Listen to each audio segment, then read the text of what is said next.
challenges, in our opinion, seem to have overwhelmed our security institutions. The governors are supposed to be the state security officers of their state. There is need for us to at least engage the traditional rulers. We need to do something about our porous borders. We have to own it from the unit level to the ward level to the local government to state. Mr. President, the importance of today for us is for us to take action. Those in favor say aye. Those against say nay. The ayes have it.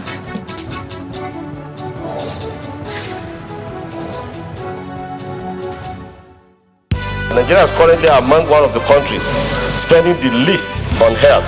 Senate advocates more funding for the health sector. The bill, when enacted, will provide for the prohibition of discrimination against both women. And bill seeking gender equality fails to scale second reading. Welcome to the program Inside the Senate. I am Hussaina Amina Aboki, your regular anchor. In our lineup, we have a review of proceedings during plenary for the week spanning 13th to 16th December 2021. Several bills were debated and scaled second reading except for one, which sought for gender equality. Details of these and other deliberations will come your way in the course of the program. We also have a report on the public hearing held to consider the finance bill, alongside another report of a lecture organized by the Nigerian Institute of Legislative and Democratic Studies. Stay tuned for details of these after the break. Don't go away.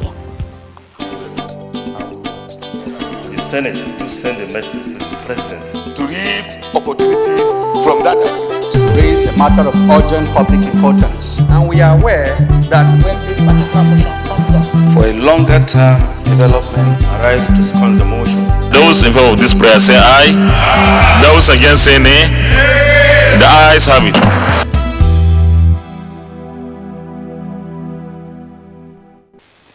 Welcome back. Wednesday, the 15th of December 2021, saw the Senate considering and approving the 2018-2020 federal government's external borrowing rolling plan number 3, amounting to the sums of $5.8 billion, 910 million euros, and a grant component of $10,000 from various financial institutions across the world, as requested by President Muhammadu Buhari in one of his letters to the Senate. This followed the report of the Committee on Local and Foreign Debts, which worked on it. The report was presented by the committee chairman, Senator Clifford Odia. After deliberations by senators, the request was approved. Some first reading taken. Same day saw the second reading of a bill seeking the establishment of a budget office for the National Assembly, sponsored by Senator Sadiq Suleiman Umar. It was titled National Assembly Budget and Research Office Establishment Bill 2021. He gave the objectives of the bill. To provide independent, unbiased and non-partisan analysis of the executive arms of government's annual budget estimates. The bill was then read a second time and referred to the Committee on Establishment and Public Service to report back in 4 weeks. Also presented for second reading was a Women Empowerment and Gender Equality Bill, sponsored by Senator Biodun Olujimi. This bill, however, did not scale second reading. How this happened, alongside reports of other proceedings, are contained in our next report as compiled and presented from our studio. That I rise to present the lead debate on this most crucial bill. The bill was titled A Bill to Provide for Women's Empowerment and Gender Equality to Align All Aspects of Laws Relating to Women, the Appointment and Representation of Women in Decision-Making Positions and Structures 2021. This bill will provide a legal basis and foundation upon which there will be formal, structured and institutional responses to prevent discrimination and provide for the rights of men and women, the equality of all persons, and opportunities availed to all citizens, including people living with disability in Nigeria. Some senators opposed the bill on the ground that it offends their religion, amongst other comments. This bill was debated in the 8th Assembly, and it has come back here again. As Muslims, socio-cultural practice is the practice of our religion, and therefore This aspect of it, by equating opportunities, actually infringes with the provisions of the Quran, of which I am a Muslim, and also the Bible. I want to plead, Mr. President, that this bill not be killed here. It should be allowed to go for public hearing. If the talk of equity was okay, but equality is no. This particular bill will be subjected to public scrutiny, and heavyweights from both sides will come and talk about it. And Yusuf talked about the Islamic religion and also the Christian religion. I am not an expert either in the Christian religion or in the Islamic religion, but those experts will be there for the public hearing. We may be doing ourselves a lot of justice and doing the country for whom we are making these laws a lot of justice if we do some further consultation to take care of those sensitive issues. Reacting, the sponsor disclosed that sufficient consultations have been made with a view to fashioning the bill in such a way that it does not offend any religious doctrine. The Sultanate arranged an outreach where every of the Muslim clerics, including the Murik chairman, were present, and they gave a bill of clean health to a clean health to the bill. We have also done that with the Christian clerics, and they've also given it a clean bill of health. The rest of the debate saw senators supporting the bill while advising on a way forward. Being a woman is not being less human. Neither is femininity inferiority. I therefore want to canvass very strongly that we support the passage of this bill so that the rights, liberties, and opportunities will not just be for males, but for females, so that every woman, every lady, every mother, every daughter, and every sister will not only be entitled, but will actually enjoy these rights that are inalienable. My colleague that argued on the issue of equal, the use of the word equal to be removed, I don't think that gives a problem. If God created us equal, there is nothing wrong with the use of that word. There is no senator here, Mr. President, dear colleagues, that does not have a daughter, does not have a mother, and does not have a sister. Therefore, it's a given that every senator is in support of this very, very pivotal bill. I want to really thank our colleagues today for debating and wanting to dialogue, because I believe if we dialogue rightly, we will get to where we are going. We can stand down this thing and then get those who have concern, so that we can explain to them the position of this bill, so that at least let the work that you have done not be thrown away. We are all equal in this chamber. There is nobody here who is bigger than any other person. We are all senators of the Federal Republic of Nigeria. Therefore, if there are certain areas in a particular bill, I think it is incumbent on us who are interested in the bill to convince our colleagues. We don't want this bill to suffer the kind of fate it did in the 8th Assembly. And Senator Olujimi, the sponsor, you have the floor. What is your final position on this? The way to go is to step it down and see if we can convince the 2 or 3 people who are against certain aspects of the bill. And so, the bill was stood down for more consultations with a view to representing it at a later date. Earlier on Tuesday, the 14th of December 2021, a motion was brought up on the need to amend the rules guiding the Senate's legislative activities, referred to as the Senate Standing Rules. It was titled Amendment of the Standing Rules of the Senate pursuant to Order 3 of the Senate Standing Rules 2015 and sponsored by the Chairman, Senate Committee on Rules and Businesses, Senator Sadiq Suleiman Umar, who disclosed that the last amendment took place in 2015. Despite the amendment, there are a number of issues that still require further amendment in response to the emerging developments that make Nigerian democracy, which require enhanced rules of practice and procedure for a sound legislation to tackle such developments. There also exist some areas in the Senate standing orders that requires amendment to ensure reflection of present realities, smooth running of the Senate, and international best parliamentary practice. More clarification was given on aspects of the standing rules needing the proposed amendment. There is contradiction between what we have here as Senate rules, in the Senate rules, and what is obtained in the House of Representatives. House of Representatives, JAM is under tertiary institution. They supervise the ministry. But here again, the contradiction is that under Senate, we have moved it to basic, which is a contradiction. Our standing orders,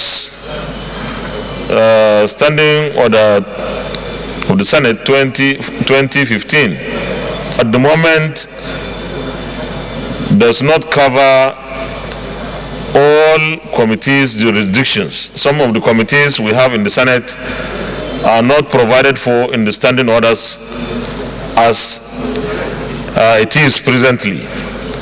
Also, some of our procedures are not clearly spelled out. As a result, the amendment was effected in the Committee of the Whole, with the highlight being the inclusion of new committees in the amended rules. Some highlights of the amendments are that election of the Senate President and his deputy shall be by closed ballot system. Election of the Senate President and his deputy shall be by a simple majority. A senator shall not be member of more than 7 committees, and a committee shall consist of not less than 7 members and not more than 20 members. The amendments were considered and approved in the Committee of the Whole. The Senate President commented, As far as I know, from 2007 when I came into this chamber, as a member of this chamber, this is the first time that the Senate will amend its standard rules in plenary. We believe that this will go a long way in making us do better in our activities here in the Senate. Same day, Chairman Senate Committee on Tertiary Health, Senator Yahaya Oloregbe, came under personal explanation to draw Senate's attention to the Universal Health Coverage Day. He said that the day is set aside every 12th of December by the United Nations to prioritize health and strengthen efforts to accelerate universal health worldwide. He, however, lamented that not much is invested in the nation's health sector and appealed for more attention to it. Nigeria is currently among one of the countries spending the least on health, despite the huge implication of a health citizenry on the socio-economic development of every nation. This is the major reason for the unacceptable high level of out-of-pocket expenditure for health, and it contributes to high rate of catastrophic health spending, leading many families into poverty in Nigeria. The suboptimal public investment and spending for health, as well as the low level of implementation of the health policies, especially the Basic Healthcare Provision Fund, among many other issues and challenges, can hinder Nigeria progress towards achieving universal coverage and other related SDGs targets goals by year 2030. The Senate President commented in support of the appeal. The COVID-19 pandemic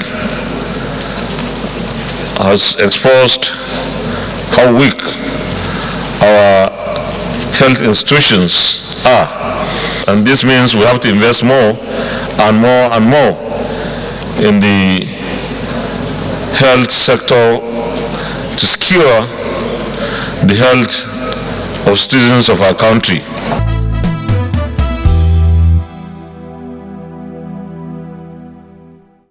On a sad note, the demise of the Shogun of Agbomoso in Oyo State, Oba Jibo Oyewumi Ajagungbade III, was reported by Senator Abdul Fattah Buhari.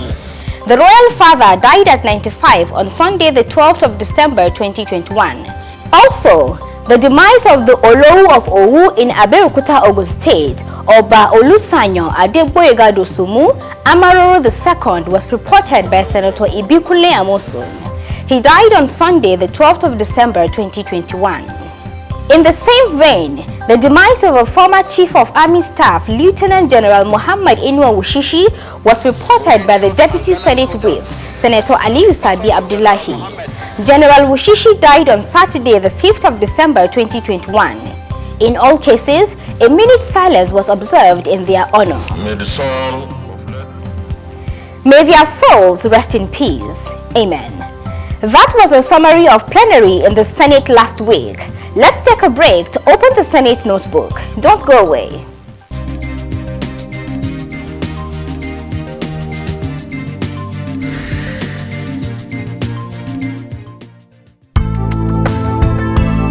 Votes and proceedings are records of the Senate's plenary of a given day, prepared to provide accurate information about the plenary of that day, as well as the decisions taken and prayers adopted. The votes and proceedings having been prepared are read out by the presiding officer the following day for legislators to make observations for possible corrections where mistakes are made or adopted where there are no errors. With this done, they can now be transmitted for public consumption. The only way out of the pandemic is for the population to observe the recommended measures advised by the NCDC.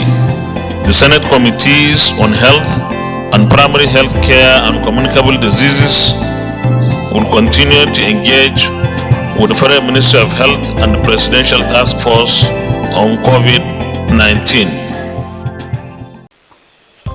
Welcome back. Recall the recommittal of the Finance Bill to the Senate by President Muhammadu Buhari on Tuesday, the 7th of December 2021, its second reading and referral to the Committee on Finance same day. Acting on this, the committee held a public hearing on the bill which gave various stakeholders the opportunity to vent their opinions on the bill, particularly as it affects taxation and tax exemptions and incentives, amongst other things. We have the report as compiled and presented from our studio. During the public hearing on the Finance Bill, the Nigerian Labour Congress (NLC) as well as the Trade Unions Congress (TUC) were unanimous in requesting tax incentives and exemptions for some categories of workers, amongst other things. We demand that workers whose income are below or equal to the national minimum wage should be exempted from paying the payee. Another aspect that bothers us is taxation on the income of trade unions. First, how does the income of trade union come? From workers who have already paid tax. Let's go to stamp duty.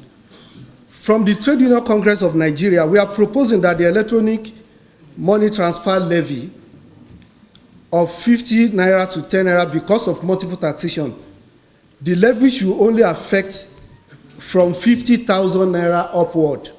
The representative of the Nigerian Insurance Association advocated incentives to the sector to enhance its contribution to the GDP. Personal income tax, section 33, subsection 3, where what policyholders pay in terms of annuity is now not tax exempt. We want to plead contribution of insurance to GDP is still low. In order to create awareness, this incentive should be allowed to stay for now. Chairman of the Nigerian Automotive Manufacturers Association called for stable industrial policy to stop manufacturers relocating to other climes, manufacture and return the finished products into the Nigerian market. No one would invest his money in an economy where the policies change year on year. And we tried to pass the auto policy bill through the National Assembly. It passed through, but the president has withheld his assent to the bill. The result is that investors do not want to come here because they believe that the policy will change year on year. Now people are going to invest in Ghana where there's no market. All the investors going to Ghana, the vehicles are coming to Nigeria because there's no market to buy those vehicles there. 80% of all the investors are shut down now. Go to Peugeot, go to Toyota, all of them are shut down because they would rather import used vehicles than assemble. The Minister of Finance responded to the submission. Our tariff regime, as far as vehicle is concerned, is very high compared to neighboring countries, and that was one thing that we sought to. And with the AFCFTA, we have to be competitive. Otherwise, we will still, one way or the other, be the dumping ground. The committee chairman closed the hearing with this remark. It's going to be all-rounder at the end of the day when this bill will be finally passed. The hearing ended with a resolution to study and collate all submissions and arrive at a conclusion to be submitted to the Senate for more legislative action. What is continuous? So if there is anything. And other members of the House of Representatives. Earlier on Monday, the 13th of December 2021, the Senate President was at a lecture organized by the Nigerian Institute of Legislative and Democratic Studies, NLDS, held at the International Conference Center in Abuja. While speaking at the event, the Senate President said the effectiveness of a legislature depends on its committees as well as its funding systems. Committees are the principal forum for discussing and debating policies and conducting oversight activities. Having a strong committee system is an important determinant of the effectiveness of a legislature in implementing its powers. Speaker of the House of Representatives, Right Honorable Femi Gbajabiamila, who was represented by the House Deputy Whip, Honorable Nkiruka Onyejocha, described a lecture such as this as being amongst the instruments that make democracy to thrive. Democracy thrives when competing views and opposing visions of the future can be freely espoused. This lecture series is in furtherance of the shared commitment of the 9th National Assembly and the Institute to expand the civic space and enlarge the marketplace of ideas where citizens can engage constructively to find solutions that will shape our nation's future.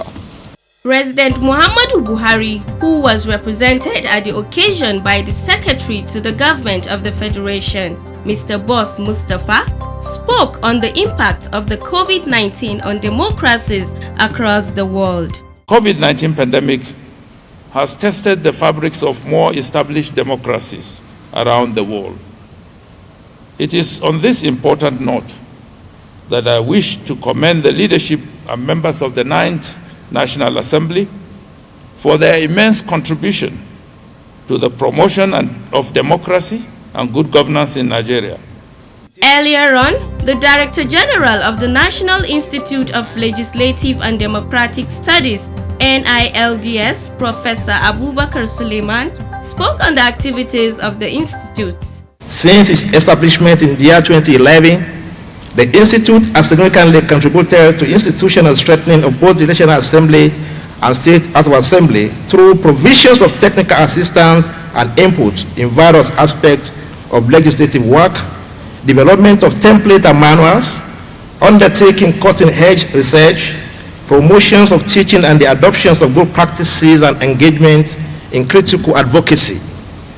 Speakers at the occasion took turns to present opinions, at the end of which it was resolved to evolve synergy between the Nigerian legislature and NILDS to churn out legislation for the benefit of Nigerians in general.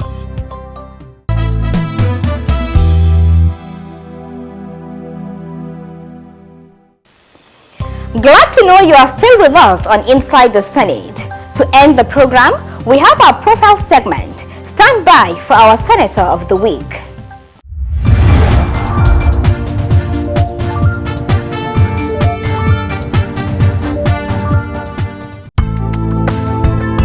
Senator James Ebiowo, manager, represents Delta South Senatorial District. He attended Epekiri Primary School for his first school leaving certificate in 1974 and School of Basic Studies, Port Harcourt, for his West African School Certificate, WASC. For tertiary education, Senator James Manager attended Ahmadu Bello University, Zaria, and graduated with a degree in law, LLB. He attended law school and was called to the bar in 1987. He then proceeded to the University of Lagos, where he earned a master's in law. Senator James Manager worked as a teacher in Rivers Ramos Grammar School in 1988, legal practitioner Broderick Bozime and co. On the political turf, Senator Manager was chairman Bomadi Local Government Area of Delta State in 1991, Delta State Commissioner of Social Development 1992 to 1993, PDP chairman 1998 to 1999, Delta State Commissioner of Works, Housing and Transport 1999 to 2003, and Senator till date. Senator James Manager is a holder of the National Award of the Member of the Order of the Niger, MON. In the Senate, he is chairman Senate Committee on Gas Resources and a member of several other committees. His legislative interests include Niger Delta Development, Skills Acquisition and Industrialization.